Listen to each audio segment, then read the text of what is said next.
Eu sou Arthur, do terceiro semestre de Rádio e TV. O que são políticas públicas?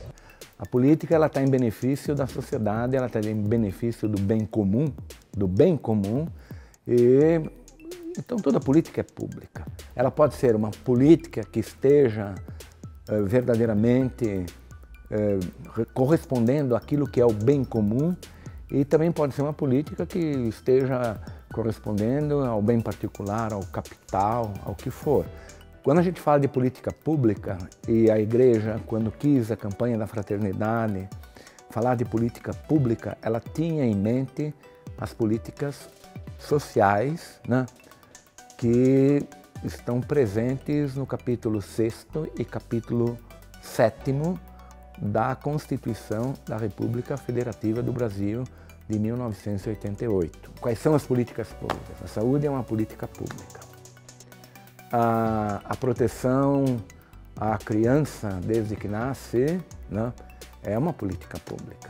A política fiscal é uma política pública. Para nós, Igreja, interessa aquilo que são as políticas sociais.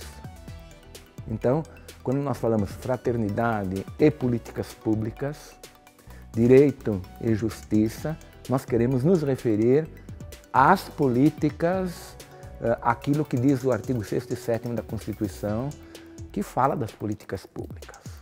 Sérgio, produção audiovisual, terceiro semestre. Políticas públicas não é coisa de político? Olha, política pública é coisa de político, porque quem são os gestores da política são os políticos.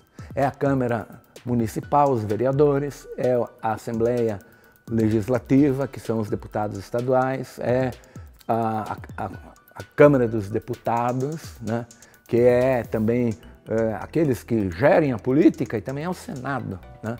Nós podemos entrar na política pública, e é isso que nos interessa falar disso. Por quê? Porque existem algumas brechas na Constituição Federal, na Constituição do Estado de São Paulo e na Lei Orgânica do município, da Prefeitura de São Paulo, que abrem, por assim dizer, espaços para que a gente entre na política pública. Agora eu digo a vocês que não é uma coisa fácil, né? Porque como nós vamos promover um plebiscito, como nós vamos promover um referendo, porém os agentes da política pública são as pessoas que nós elegemos e aquelas que estão, como eu disse a vocês, os vereadores, os deputados estaduais, os deputados federais e os senadores e também o presidente da República, né? Nós podemos também apresentar, tendo um tanto assim de assinaturas, né, nós podemos apresentar moções, né, para que se promovam leis e tudo mais, né? Mas é uma coisa não é uma coisa comum e não é uma coisa, por assim se dizer, assim, fácil, né? Eu sou André Nogueira, faço rádio, TV e internet e estou no terceiro semestre. Qual a relação da doutrina social da Igreja com políticas públicas? Isso é bem simples de responder, eu posso responder em duas. Primeiro, toda a doutrina social da Igreja fala do bem comum, porque o bem comum é o bem de todos. E depois também a doutrina social da Igreja fala da justiça social.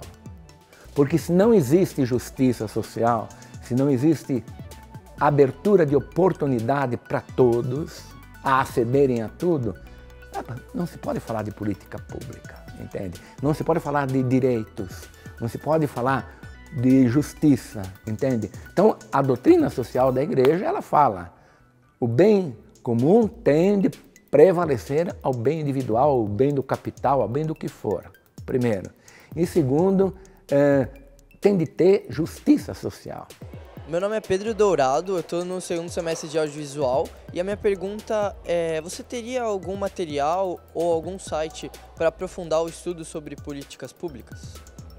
Tem, por assim se dizer, o Manual da Campanha da Fraternidade, que dá uma ideia de política pública, distingue política pública de política de governo, porque toda política pública de governo e a política pública que está embasada na Constituição Federal, é claro que tem mais força de lei, entende?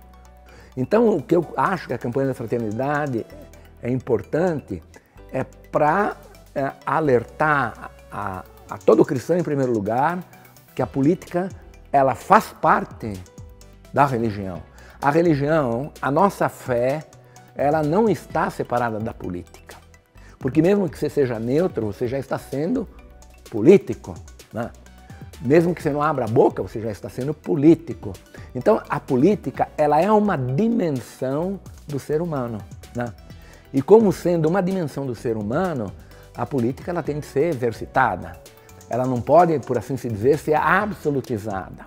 Como a religião não pode ser absolutizada, se eu absolutizo a religião, isso se torna ideologia. Se eu absolutizo a política, ela se torna ideologia. Se eu absolutizo a economia, ela se torna uma ideologia. Por quê? Porque ela vê só uma dimensão do ser humano, enquanto o ser humano é um conjunto de dimensões. E todas elas têm o seu peso, todas elas têm de ser respeitadas, porque senão nós criamos ideologias. E miséria e pobreza.